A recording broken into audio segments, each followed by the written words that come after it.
My name is Kristi. I am 25 years old and I am from San Diego. So my single-sided deafness started when I was 8 years old, and it happened suddenly. I woke up one morning and it was completely silent, and I didn't anticipate that just because it was a Saturday morning, and typically, I'm hearing my family members or my mom cooking downstairs, and in that morning I couldn't hear anything. And so at that time, when I lifted my head off the pillow, I did hear everything that I was, anticipating on hearing in regards to my family. But when I placed my head back down, I was unable to hear anything at all. And so at the time, I was taking swim lessons, and a lot of my family members believed that I had water in my ear. So a lot of the beginning portion of my journey was just trying to convince everyone and tell everyone that this is different from what that feeling of water in your ear is.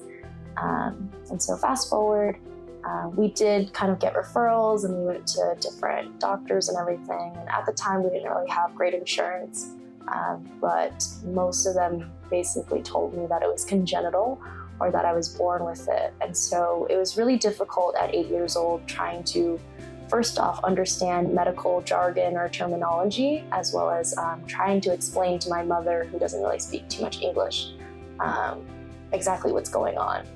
And so a lot of the times, a lot of them really didn't take into consideration of what I was saying, because I was born in San Diego, and so a lot of hospitals will do a hearing test before the baby leaves, and you do hearing tests in public schooling. So up until that year, I had passed the hearing test in both ears, and ever since that onset of that day, my hearing tests were failed on my left side.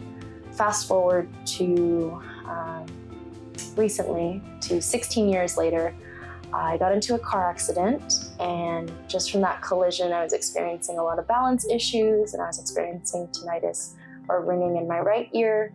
And so I had a lot of concerns, since I heavily depended on my right ear for everything. Got my hearing checked out. Thankfully, nothing was terribly significantly wrong with my right ear.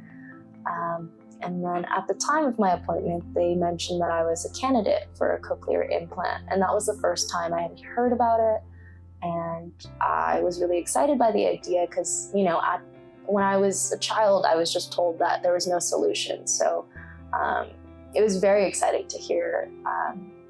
There was a lot of doubt, though, because it seemed like too good to be true. And it had been so long since I was able to hear. But I think throughout the entire process, Dr. Volker and Dr. Lewis were very helpful and very supportive. And they definitely, helped facilitate my expectations going into it. And I think that was definitely something that contributed to my decision overall.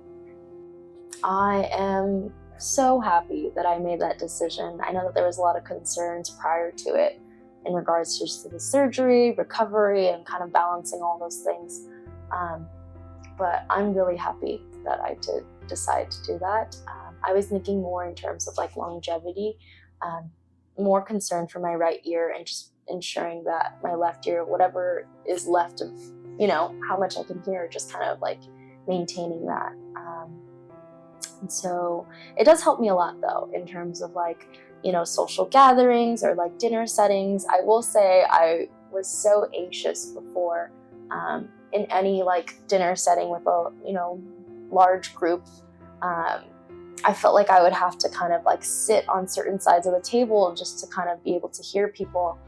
So I don't really feel that as much.